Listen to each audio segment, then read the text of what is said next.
Anong napakasamang implikasyon nito? Itong mga tao na ito, akala nila yung paggagamit ng shabu ngayon ay yan na ang sinasabi natin new normal.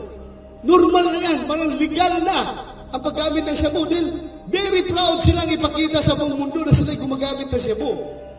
At anong pinakamasama na mangyayari dito? Wala tayong control sa internet.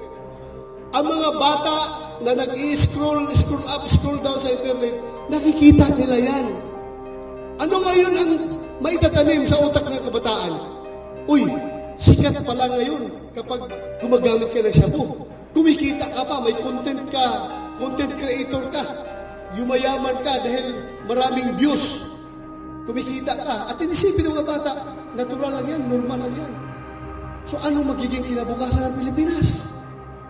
Wala na. Lugmok tayo dito sa problema natin sa illegal drugs.